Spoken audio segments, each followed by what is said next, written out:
Hello, everyone, and welcome to the Contingency Plan Podcast. My name is Jedi Master David, and with me, as always, is Darth Austin. Hello, everyone. Well, back from a little sort of unplanned break. Had a lot of stuff to do in the past couple weeks, and crappy enough, I think it was last week's file when I had uploaded it. I guess it didn't fully upload, so the day it was supposed to drop, it never dropped. Oh, really? So then I had to go in and re-upload it later in the day. So yeah, a lot of fun there too. Nice. On average, how long does it take to upload a file? Oh, it's pretty quick. A few hours? No, nothing like that. No, it's very quick. The file, I mean, an audio file in and of itself is pretty small. So it doesn't take very long to get it uploaded, thankfully. Well, that's good. That would have sucked if we had done like a longer video, like our solo, and you realized last minute that you had to render it all still. Yeah. 24 hours of work later. Yeah. No, it's pretty simple, and that's not a plug for Podbean. So they're not paying us at all. No. In fact, it's the other way around. Yeah, for sure. Well, anyway, folks, so we're back on the trail of the Mandalorian. So season 3, episode 2, chapter 18, the Mines of Mandalore.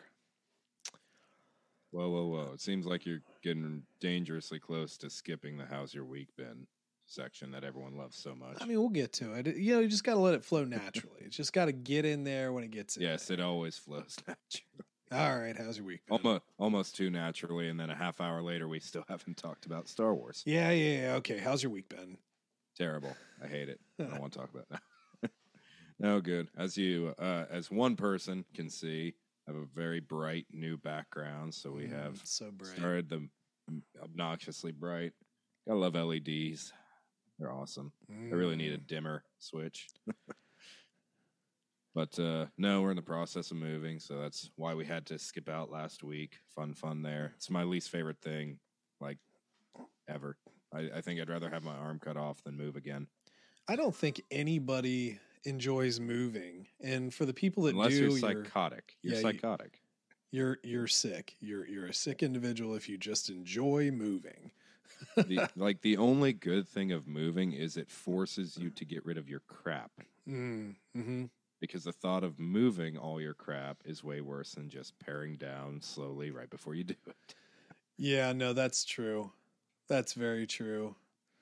But yeah, we were over there last weekend throwing some stuff away and sorting through stuff and doing all that sort of jazz. So yeah, that just so much fun. Yeah, tons. It's a good thing alcohol was involved, or I think we all would have just gone insane. Yeah, probably. Yep, dumpster's gone, so moving on to the next stage. The next dumpster? Not yet. Definitely not yet. Oh, man. Yeah, no, week here hasn't been too much more interesting. Just normal stuff, work and all that sort of junk. We do have a planned trip at the end of the month, though, doing a little Kentucky Bourbon Trail thing. So that should be fun. Yeah, looking forward to that. Got a few things going on this month. I've got a camping trip this Saturday, and then we've got our fence escapade next weekend, I guess. I'll have to talk to you about that. So it's actually going to be a little later. Oh, really? Yeah, just materials. Did you order all your wood online? So I ordered it. Yeah, I mean, because like none of the stores typically either carry it or carry enough. Yeah, it was like one of those deals where the internet told me it'll be here this week, and then I went to check it. It's like it'll be here in 2 more weeks. So technically, because of our trip, that will probably be postponed until the first week of June. Oh, okay. More than likely, just given times and dates and, stuff we're doing and whatever. If it comes early, sweet, but, it's set to come the week that we're going going out to Kentucky. So, gotcha. Okay. I have to imagine that most programs used for estimating shipment times at this point have not been updated to accommodate for the lack of drivers. So it's like, all right, here's the estimate, and then we throw that back to a real person that looks at the amount of drivers like, no, this isn't even close. Well, I mean, that's a big problem, though. I mean, the lack of drivers for things, and then like, Amazon tells you 2-day shipping, and it sure as heck doesn't feel like that anymore. And I've had so much trouble with just the post office around here, like not delivering mail, or we only get certain things. There's no second delivery. I had one thing delivered to the house that was required a signature. Was like, stop doing that. Who cares? But I remember when that used to be like every other package. I'm so glad that's now like, if you spend more than $500, they might require it, but they might give you the option. Well, the thing is if you ship at UPS, you can just go on their site and say, leave it. I've done that a few times, but post office doesn't offer that. And, they never did a second delivery on the package.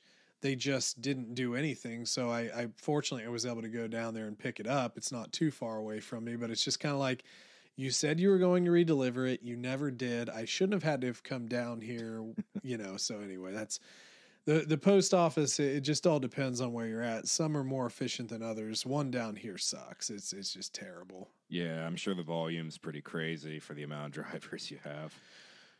Well, I mean, I'm sure it is. There's still a ton of people that are really, pounding the online pretty hard. Not everybody's sort of back into the old norm or whatever, and the old norm won't work for everything anymore either. But it's interesting. Logistics of packages. Yeah, I think if there's anything that our country could put a lot more effort into is pushing delivery jobs, truck driver jobs, and whatnot right now. It's a tough job. It's a tough job. It's a very tough job, no matter how you slice it. The people who do it, it's definitely not easy. Trucking has never been easy. Yeah. But I think it takes a very specific psychology of a person to do that, and that's something that you should start testing for early to see signs of the right person to be. I mean, if you're an introvert and you really don't want to start a family and everything, it's an amazing career. If you I hate to be mean, but if you don't have a lot going on and you oh God, now you've just turned I was pumping them up and you just slap them down. I was about to say it's like, hey, so I was a shut-in for a long time. I probably would have been a great truck driver. I'm not downing. I'm just saying certain people were too into setting routes. I mean, you and I couldn't do that, obviously. No, I was just about to say start testing. It's like, you're going to be a truck driver, but I don't want to. Just stop going to school. I want to go to college. No. Go get your CDL. Don't even worry about going to that Ivy League school. Yeah. But I want to be a doctor. It won't work out. Just save us all the time and the money. God, you never know. That might be a thing in the future. So be careful what you wish for. You never know. So yeah, good. Sounds like good times, good weeks. All right. Yeah. Well, I guess let's jump into another little itty bitty bit of news. Jedi Survivor, Fallen Jedi Survivor, Fallen Order of the Survivors of the Jedi Order. Yeah. So that came out here recently. All the big streamers get their advanced copy, right? And they beat the game in 18 hours in one day. Yeah. I played the majority of the first game. I didn't really finish it. I think Fallen Order was a heck of a game, for the time. I think it was really good. I think it had a compelling storyline and pretty, I don't know if unique gameplay is the word for it, but it's definitely a Dark Souls-esque style game with a little bit of Metroid backtracking, but it was difficult, very difficult, but fun game. Yeah. So now we got Jedi Survivor. I don't know much about the storyline, so I'm not going to go into that unless you want to. You know more about the storyline, but reviews have not been crazy complimentary, and the gameplay that I've seen doesn't look to be any really any different than the first game. Copy paste. Yeah, like I don't see anything that's like pushing the envelope, I guess, past Fallen Order. Do I have that right? Yeah, I mean, I think that Fallen Order in general had a pretty good gameplay flow, so I don't know if it really needed to change a lot. I think it needed to refine a few things, maybe targeting and whatnot, but I think it was it had a good skeleton to it. It just needed, fleshed out in some ways a little more, maybe the crafting system, whatnot, messing with the lightsabers, maybe, implementing a blaster at some point, who knows, but I think it was a pretty good game to begin with. I didn't expect a lot of changes, but it's definitely not getting the best reviews right now. Just like looking at Metacritic, it's like 5 out of 10 user scores. The Metascore is awesome. It's like 86. Seems like all critic reviews are really high. Yeah. Yeah.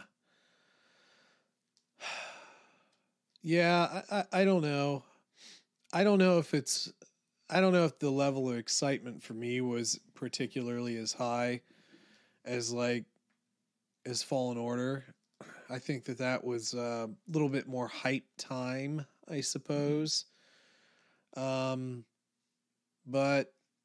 I hope people enjoy it for what it is. It just seems like a little bit more of the same, and I don't know enough about the story to really talk about it. I assume we'll probably talk about it later.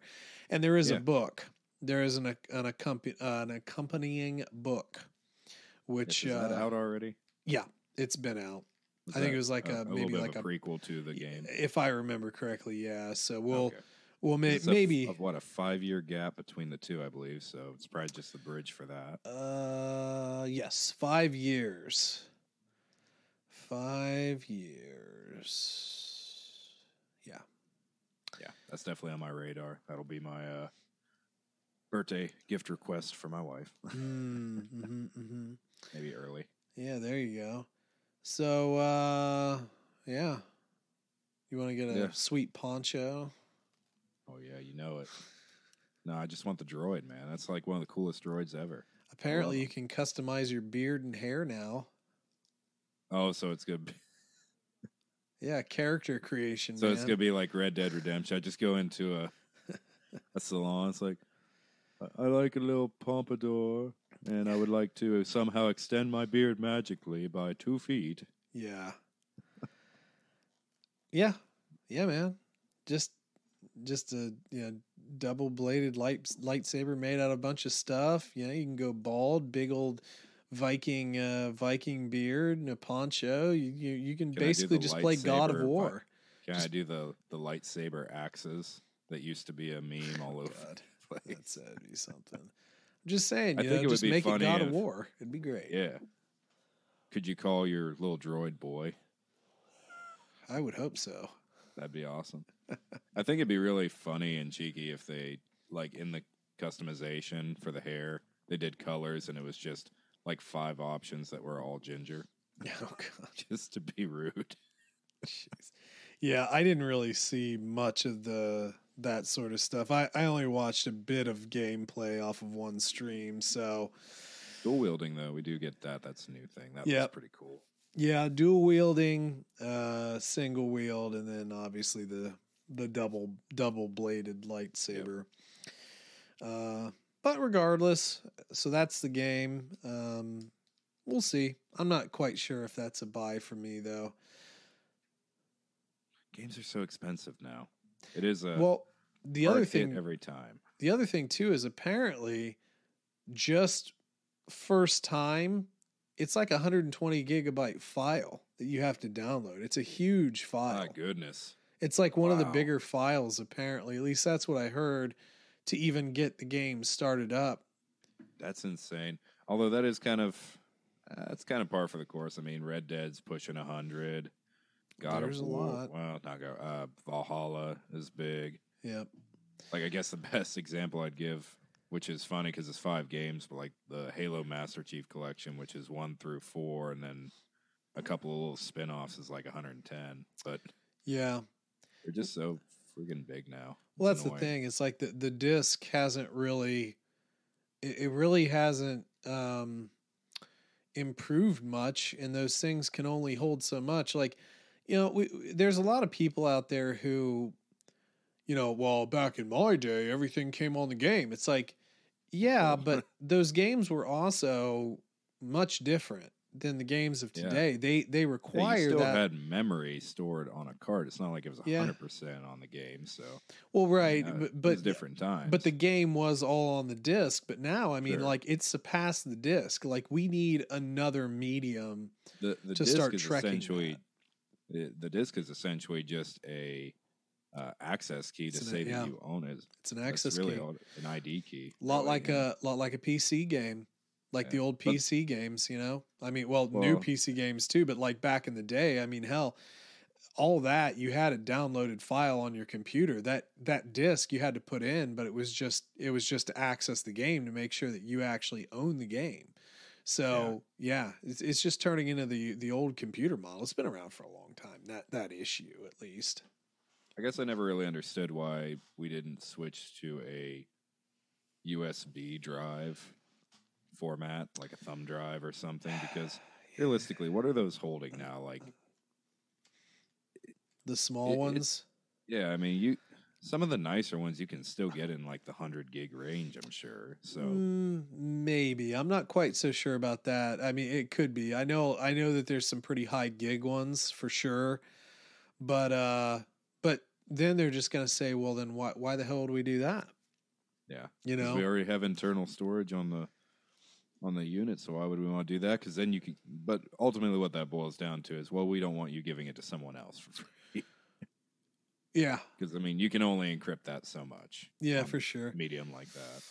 Yeah, I don't know. I mean, maybe one day they'll, the game developers might come up with a different way to feed us games, but ultimately, I think that at least the relatively, I would say, short term by now is probably going to be all digital download. I mean, hell, they might Which sell I you. Hate. Well, they might sell you the box for $20 for your collection or whatever, but it's just kind of like you just got to digitally download it, man. Well, like even there's no collecting anymore.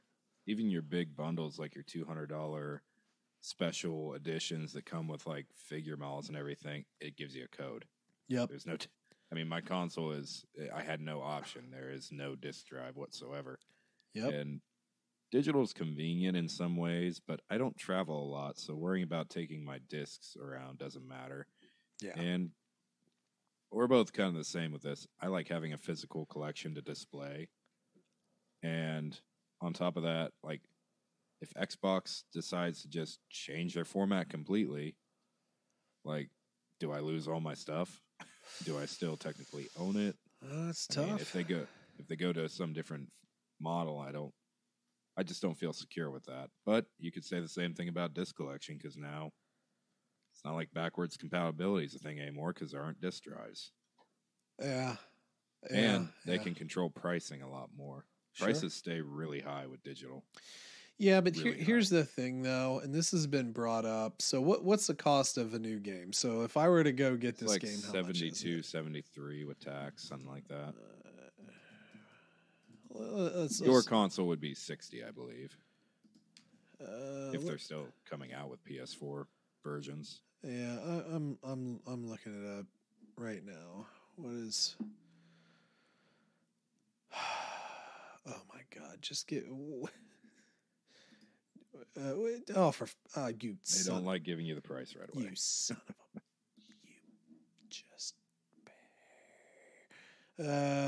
Okay, so Xbox has it at 70. What's Steam? Steam's probably the same, right? Old Steamy McSteamies. Yeah, so $70 for the standard, $90 for the deluxe. And then there's I guess the deluxe must be the DLC, because then there's like deluxe, or you could just buy the $20 deluxe upgrade. So it's they have day one DLC. Jeez. The deluxe. So whatever's coming in the deluxe, apparently you can just buy that individually. I don't know what that mean, like what it is. Like, I don't care. But so 70 or $90, right? Now, thinking about that a little bit, the way games are going and how big these things are and how expansive they can be, like I don't know what would be a huge expansive game that we've had recently that's kind of like open world. Is Souls. What's the new Souls game? Elden Ring is like Elden Ring. 100+ hour experience. Yeah, so Elden Ring's huge. I've watched so much gameplay on it. It is a monster. It's a monster of a game. Tsushima would be another good example on the PlayStation front. I personally think with the experience and the tech that's being put into these and all the hours, I actually think that the games are coming in a little on the light side price wise. Like I think personally, these things, given how much more they're putting into them, how much more they're trying to push the envelope on these AAA games, I think that there are games like Elden Ring that probably could have been like $100 base price. I can get behind that, and I would have probably said that was still a good value. I guess where it kills me spending $70 is like when they're extremely buggy messes. But you could also make the argument that they need to push for a higher price because of that. What was the game, the one really crazy buggy mess of a game? Cyberpunk's probably the one you're thinking of. So Cyberpunk was a disaster. That was a game that a 10-year long in the making disaster. Delayed. Everybody was so excited about it, and then they got it, and it's like there were so many bugs and issues with it that, and that's part of the, I don't want to like talk too in depth about the gaming industry because I don't know that much in depth about it, but like, it's not like, if you haven't been a gamer or whatever, okay. But like, if you have, because we did game for a while, you game still, I don't as much anymore. You kind of understand the industry a little bit, but like I would rather a studio say, hey, look, it's actually going to take us 5 years to come out with this stuff. We're sorry. We know you're hyped about it, but look, it's going to take time because we want our guys to test every line of code here. We want this thing to be day one masterpiece. And that's why we don't have a new Skyrim. Skyrim came or GTA or Elder Scrolls.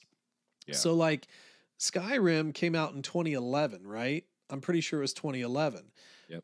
We have gotten so many remixes, remasters, beautifications, mods, all that stuff. Going on 12 years later now, and exactly. It's like 12 remakes. But I'll tell you what, I would rather have that than and wait on the best Elder Scrolls that they can possibly put out that's more expansive and cooler than Skyrim. Yeah. Than have that drop and just literally hate it.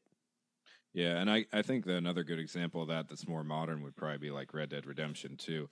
Ridiculous amount of time put into that game. Rockstar Studios just put their heart and soul into every bit of it. And the game is pretty much bugless and flawless in every way. It's beautiful. It's fun, addicting. You can go back 5 years later and it feels like a brand new game. Yeah. And you can just tell the craftsmanship. And I would still, like, that would be almost a game where it'd be like, okay, I play it once a year. I have to pay $15 every do it. I'd do it.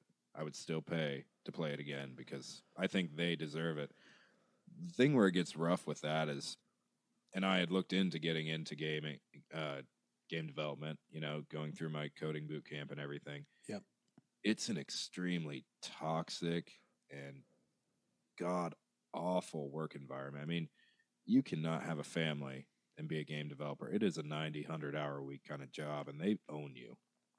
Yeah. I mean, I in some ways, I'm getting really disillusioned to gaming because I hate encouraging that kind of environment. And I wish it could change. Like I said, if it was $100 a game and the game came out a little bit better and I knew that they actually got to go home after 60 hours of working and opposed to 90, I'd probably do that. Yeah. But it's cutthroat. It really is. Yeah, no doubt about it. And there's been so many horror stories with like Blizzard being one of them. Just the horror stories. Activision. Yeah. A lot of horror stories out there. It's unfortunate, but that is the industry. So anyway, just for the sake of moving on here, we'll talk probably a little bit more about Survivor there later as we get down the line. We'll see if one of us actually picks it up. But probably talk a little bit more about the story. I feel like now it's getting into the hands of people, and maybe give people a little bit of a chance to play through and see what it's about. So, yeah, I just want to give it a few weeks for the early bugs before I even consider getting those to be ironed out. So that's my new habit. I don't buy anything for the first month it's out. So that's fair. I will be patient. Yep, very fair. So anyway, let's go ahead and jump into Mandalorian. So we're way behind on this. Season's already over. Yeah. Somehow has not been spoiled for me. Yeah. Though I'm not on social media anymore. I've been off Facebook for like 2 months. That's probably a good thing. Yeah. But I have watched everything, so I'm a little bit ahead of the game there. But that's all right. We're just swapping back from how it was with Andor. Exactly. That's very true. So again, Season 3, Episode 2, Chapter 18, The Mines of Mandalore. And we start off our show back on Tatooine. Yeah, during the Boonta Eve Classic. Yeah, during the Boonta Eve Classic, because we just gotta Star Wars it up, man. We just gotta get it in there. And then we gotta see the mechanic again. Yes, everyone's favorite character, except for us. I won't lie, though. I was kind of bummed that we didn't get to see a little bit more of Boonta Eve Week. I know it's cheesy, but it's a cool little event. So maybe get a little pod racing in with Mando. Oh, God. Yeah, that would infuriate people. I guarantee it. The only way you can get this chip, this guy has it, but he won't give it to you unless you win this pod race. God. And then you just see him on the pod racer. On fire. He's like, to hell with this. God. I'm just going to kill you all. Yeah, he just goes rogue. It's like, now this is pod racing. This is the way. All right. So we're going for some repairs. The mechanic is working with Jawas to get, run Super scams, shady, by the way. Basically. Super shady. Oh, she's a scam artist. And then, Mando is, he's needing a droid. Not just any droid. Yeah, good old R5. Old droid. R5, man. The original droid from, A New Hope. That guy who blew his top off. Yeah. And this one about does it too. I mean, obviously, like, there's fan theories, and so I don't think any of that's confirmed, but I mean, like, basically, actually canon. They're trying to say this is a repaired version of that. No. What the original, so in A New Hope, R5 purposely sabotaged himself because he understood that R2-D2 needed to, like, not be with the Jawas. He needed to escape. Gotcha. So there's that. But yes, that one. This is the R5 unit. They're saying this is R5. Oh, it's confirmed. Correct. From A New Hope. That's awesome. Yeah, it is kind of cool. And we get to see R5 in action, as we go along much later. But R5's clearly very shaky about this. And quick transitions, though. We fix the ship and get to see the Boonta Eve fireworks show as we, get out of Tatooine. So very, very quick hit stuff here. Lots of quick transitions in this episode. Yeah, very true. Yeah, I rewatched it and I kind of forgot how much really happened in this episode. It kind of made up for. To be fair, honestly, not a lot happened. Well, I should say a lot of scenes, a lot of different areas, locales, everything. Yeah, I get what you're saying. No doubt. So anyway, we wind up on Mandalore, and we're using R5 to kind of scout ahead to make sure that the planet is safe-ish, I guess. We do play pretty fast and loose on this series, and I'll talk about it later, but I do want to, on a later episode, but I do want to talk about it now. we have the pressurized helmets, but what about the rest of his suit? It's just cloth with some armor pieces on it, right? Or are we saying he's got like a full body spacesuit on? Yeah, I mean, even if the helmet's pressurized, like, it's not pressurized around your neck. Like, don't tell me that has some way to do it. Yeah, exactly. I don't. Again, fast and loose. Star Wars kind of does this. This isn't Star Trek. But we lose track of R5, so Mando has to get out of the ship, leaves little Grogu in the ship to die, and then Mando gets attacked by some cave goblins. Yeah, they were pretty interesting designs. Yeah, kind of going Elder Scrolls actually a little bit, ironically enough. Yeah, well, I think one of the things that I do appreciate about this series has been the use of more practical effects and makeup and costume design as opposed to doing this constant CG thing. I mean, we saw it with the pirate captain and all this good sort of stuff. So like, I don't hate it, but it is definitely very, very practical. The effect of our monster guys here. Yeah. And again, we see Mando's still pretty terrible with Darksaber. Yeah. As expected. Almost worse than last season. Yeah, he clearly hasn't figured out the way. Unfortunately. Yeah. What was our excuse for him not being able to wield it again last season? He's just not in touch with it. I mean, he doesn't imbalanced or something. Yeah, he doesn't understand how to wield it. It's a learning process. Yeah. And I mean, it's weird because he's a master with every other weapon. Don't you think you'd see training montages or something? It just seems like they don't want to give him the saber because it'd be overpowered. But I'll say this though. I think that in any practical means, if Mando didn't have his armor, he'd be dead a lot. Yeah. He's to me, I don't think he's an expert fighter. I think he relies a lot on his armor, and I think that I think that he lacks certain practical trainings. Now, that's not a diss on the fight choreography and all that. It's just I don't see Mando as being this, badass assassin guy who's going to take out everybody or, stand a chance against let's just say a force wielder or something.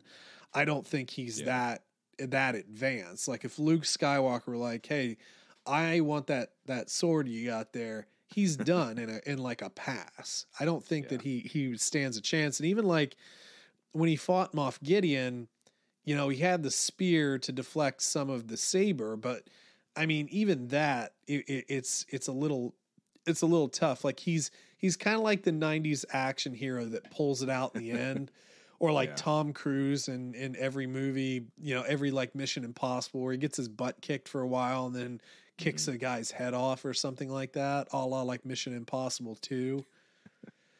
Yeah. Yeah, and you can definitely tell it's not intentional. Obviously, Pedro's amazing with choreography. He proved that with Oberyn, so it's not. Well, he's not doing a lot of this. A lot of the time, it isn't him. I think I read he's only in it 10% of the time. Yeah, I mean, they have two different stunt guys who do all the choreography, which is funny because he did do a lot of stuff with Oberyn and. In Game of Thrones, and maybe it's just one of those things where he's nah, I just don't want to, or or maybe we want a certain thing that he can't do, and that's why they employed him. But he's mainly just a voice, which I'm not dissing the guy for. I personally don't care. I'm fine with it, but yeah. Anyway, moving along, we're exploring caves, and then we find a helmet in the ground. Yeah, not a trap at all. Totally not a trap. Oh, wait, it's a trap. So he gets trapped by what I've seen online called, is that General Grievous? It's an eyeball. All you see is an eyeball. How do you get General Grievous out of this? Well, I think just like multi-armed, half machine, or well, like mostly machine, half like. I'm throw it out there. General Grievous is extremely dead. Yeah, And he's the already dead. The idea of bringing him back is just obnoxious. And why would he be on Mandalore? Yeah, no, it's a silly thing. But whatever this creature is some crab people. Yeah. Crab yeah, people. Yeah, some very strange metal half pert thing creature, mostly metal, not half. I don't know. He's got a rack. It's fine. He's just toasting Not Mando. That kind of rack, by the way, just a slave rack. Whoa, boy! Oh, whoa! Oh, God! Oh, whoa! Yeah, not that kind of rack. Not the ooh kind. No, but yeah, just kind of like a little spit roasting them over a spit kind of. I don't know, whatever you'd call it, but anyway. So let's move on. Yeah, moving on. I can't talk. Words are hard. I don't know. Was this guy cool to you or what? No. Yeah. I mean, like the crab was cool. I didn't really like the little dude that came out of the crab. Like, let's stick to the Megazord reptile? here. Yeah. From Mortal Kombat 2. Yeah. Like, let's just stick with the Megazord here. I don't need the Power Ranger. That's pretty dumb. Whatever. So anyway, Mando's captured. Little Grogu's doing Grogu things. He's got his sneaking down. Yeah. He's leveling up a little bit. There was one part where he was like doing his little puppet fast walk. That was freaking hilarious. It's like that would be great if you pasted in the sneak level up from Skyrim. Yeah. When he's doing that. I love the fact that we're still dealing with a very small puppet, and it gets better as the series goes on. But I really enjoy this little fast moving puppet thing. And then, he finally gets discovered and he's like powering away in his little, his little car, his little crib thing or whatever we're calling this, his little tiny speeder. His ears are flapping in the wind. I gotta imagine that, like, I don't know how many of them are still around, but like the people who did all the movements for Yoda in Empire just have a field day with this. They gotta love watching this. I'm sure it's fun though, because it does show that practical effect can still be a thing. Yeah. But anyway, even Grogu's having a little bit of trouble getting out of the cave, winds up, force pushing one of the little monster guys out of the way. And yeah, I have to assume we get our first kill of the season because he's gone after the shot cuts back. Yep. What you didn't hear was when he just crushed his throat out. Broke his neck or something. Yeah. Anyway, little Grogu is able to navigate the ship because his dad told him he had to know. So it's like, and I just want to throw it out there as a parent. There's no way he was paying attention or would remember the planet that Katie Sackhoff is on. Oh no, he totally knew because he is over 50 years old and he's not a child. Sure. Anyway, he makes it back to the moon where Bo-Katan is sort of in exile. And we kind of see like Bo's response is like, we need to get this guy out of here. I don't like him. But she changes her tune pretty quickly. Now. I don't like it. Yeah.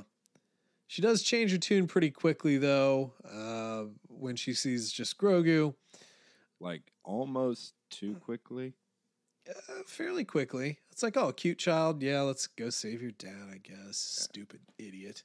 Stupid cult idiot. I feel like everyone kind of has this opinion of Din a little bit. It's just like, no, I don't like you because you were rude to me or something, or I'm grouchy. Oh, you're in trouble. I got you. Yeah. I got you right away. Well, I think the thing about Din Djarin is that, he, despite like the early culty stuff, which we'll of course explore later, being a general bounty hunter and all this good jazz, he is like an honorable guy. Like, he is going out there, and he's not doing... He knows how to make friends, too. Yeah, he's not doing shady stuff necessarily. He's actually doing, good things for the most part. And he's got the cute little kid and everything. So Bo-Katan to the rescue. Yeah. To the rescue. All right. Get your ship out.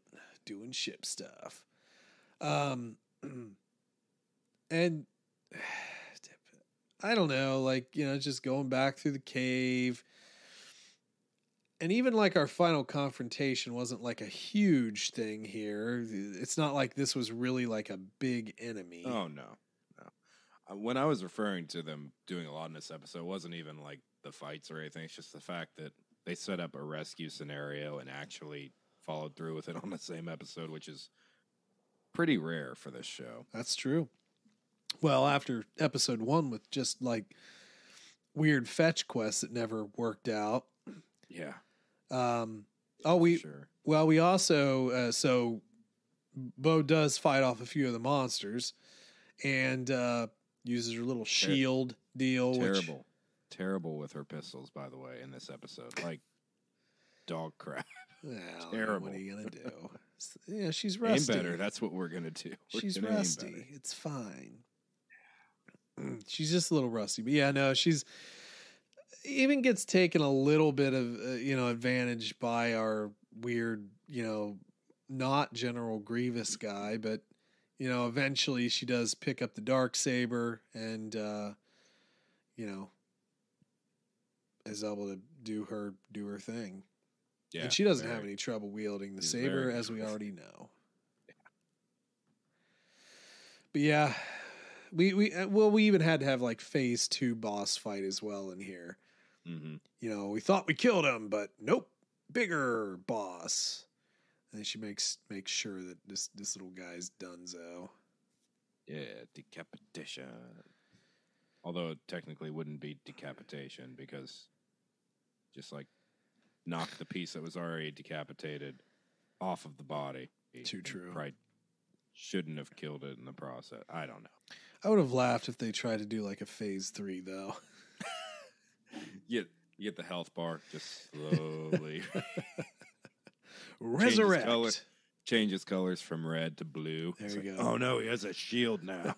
Lightning bolt, lightning bolt, lightning bolt. Music starts playing. Oh God. Anyway, so we get Mando out, give him a little bit of whatever, drink or soup or something of that nature. And then we're gonna go bathe in the waters of Mandalore. So he can be accepted back by his friends. And of course, Bo knows exactly where everything is because she's royalty, She knows where everything is. Yeah. Well, long story short, Mando kind of sucks in this episode. At water. Can't defend himself, gets trapped, and also can't swim. And does he not have the backpack at this point?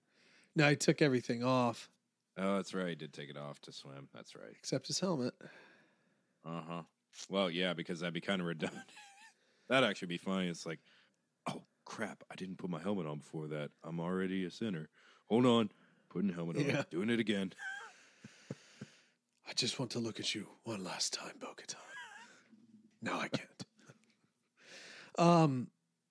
Yeah, I found this kind of weird. Now, obviously, there's a bigger setup here, right? Mm-hmm. But he's just instantly knocked out and not struggling for anything. He just falls and, like, that's it. Yeah. Like, we found something in there, and we're just going to ignore it and just kind of be done with the episode. Yeah.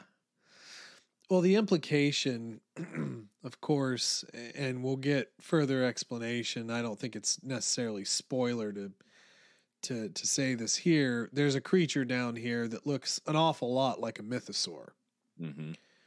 And were they underwater creatures? I guess I don't know. To be honest, I'm not sure either. But they did reference the mythosaurs earlier on, like just before this happened. So it's a good setup. Yeah, and I think that I think that, it's a cool tie-in. I don't want to talk about it too much now because we'll talk about it, in later episodes.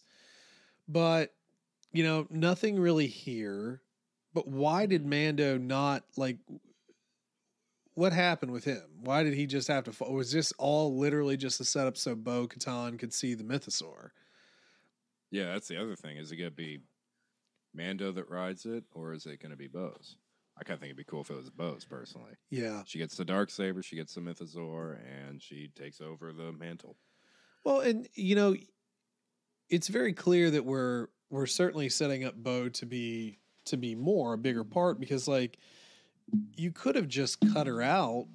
You showed her last season, and you could have just cut her out for this season if all you wanted to do was Mando. But like from the very beginning, we saw a lot of, it's Mando, but it's like Mando and his friends, right? Yeah. And sometimes the friends overshadow him in the episodes. To get rid of them for a little bit. Yeah. So it's not really the Mandalorian, so to speak. It's not, it's the Mandalorian. It's not Din Djarin. We're not calling this show Din Djarin, so. It's like Book of Boba. Yeah. But anyway, I mean, that's kind of the episode, right? Yeah. Okay. Well, I guess, should we just rate it? Want to rate it? Yeah, I mean, I don't want to be harsh with this episode. It was a cool episode, but like you said, we had a lot of different scenes. We had a setup. We had our main story arcs. We had set up for a rescue. The rescue happened. Yep. Had some revelations about the planet. It is inhabitable. We got to explore one of the capital cities, mines, everything. Kind of find out some of the backstory. Mando gets to find out that some of the things he was told in the cult are not true, which is a good thing, because anything that could push him towards doubt in the cult is a plus for me. We get Bo-Katan coming to the rescue, seemingly, I don't want to say for no reason, but very willingly, with how she's set up to be so grouchy in the beginning of the episode. Yeah, I mean, it's not a bad episode. It's a good episode, but that's all that happens. And we get a cool revelation with the mythosaur at the end, and Mando is no longer banished from the cult. He is now back in. So, yeah, obviously what happens, but just kind of leads to like, okay, well, where do we go from here? Do we just go back to bounty hunting? I mean, we've essentially completed what was, I assume, to be the mission of the season in 2 episodes. Yeah, you're right. They definitely took care of really one of the major points of contention from last season, that he had, exposed his face to people, and now we fixed that. Is it going to be sort of one of those deals where, prove it, or some other bone to pick with Mando here? But essentially, we've solved that particular thing. So now we're going to have to look forward to what's the next point of contention. What is our next big thing that we have to fight against, right? Yeah, and it's interesting because our last 2 seasons, obviously I'm a little rusty on the formula, but we never really had this big of a conclusion so quickly. I mean, those seasons were such setup for the first half, and then, I mean, you kind of just focused on one thing. Now we've concluded this, and it sets up an open path forward to go wherever you want with it. I mean, like I said, Right. We could go into bounty hunting. We could maybe create a intrigue in Din to want to learn the potentially real old ways and not what the cult taught him. And I think that would be a cool direction to go. Keeping Bo around and getting to a point where we could find a loophole for her to get the Darksaber without having to kill Din would be awesome. So I would really like to see more of that. Obviously, we have potential setup for other shows too, tie-ins to to potentially Ahsoka and a few other things. So Right. we have a lot of opportunity here. So if the episode did nothing else, it got me really excited for the season because I can't wait to see what happens next. So, I mean, for that alone, I'm going to give it a 7.8. Okay. Not because it was like a mind-blowing story or revelation, just simply because it cleaned up a portion of this season that I wasn't really interested in very neatly, very cleanly. Of course, more can happen once we go back to our friends, but we'll have to see next week there what happens. And yeah, overall, I'm happy with the direction we're going. Yeah. I mean, I agree. I think that that overall, it was a decent episode. It didn't really necessarily set anything up for next episode. So we're basically going into fresh territory, which, isn't bad. It isn't a bad thing. But yeah, you had continuation of last week. You did what you set out to do. It makes last week's episode seem really pedestrian, though. It's almost like, well, maybe the beginning of this was actually worse than we thought, because all the things that we were kind of, got to get the IG, and we got to do this and that, and then all of a sudden we're just like, well, we fixed our thing. Now what do we do? But I didn't think it was bad. I mean, obviously, like, I think the fandom all appreciates Bo-Katan and Katie Sackhoff playing her. I think that the fandom's definitely been very, very ready to embrace that in the same form and fashion. I think that they're accepting Rosario Dawson as Ahsoka, despite some of the controversies around that. So it's good to see her in combat, and but it does kind of make me feel like, Mando's just like the TV sitcom dad. What will Mando do this week? Yeah. What happened to the car keys? I don't know. And just crap like that.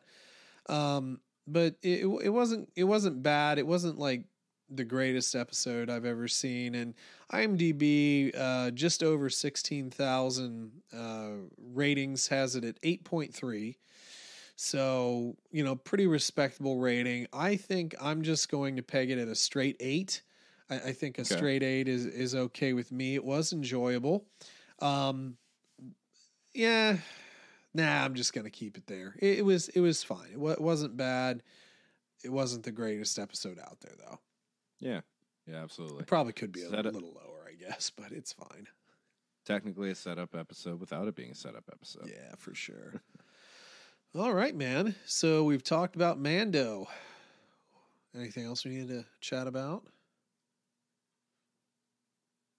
I think we are good. Okay, good deal.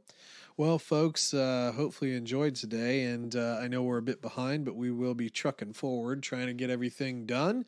So if you want to interact with us, as always, you can check us out Facebook, Twitter, at TC Plan Podcast. And while we're not super active on them, we will interact with you if you do interact with us. Or, hey, just send us an email, tcplanpodcast@gmail.com, if you have any observations, theories, things you want to talk about or want us to talk about on the show. It's a great way to get a hold of us. And, I think let's go ahead and wrap it up. So y'all have a good rest of your week. And as always, may the Force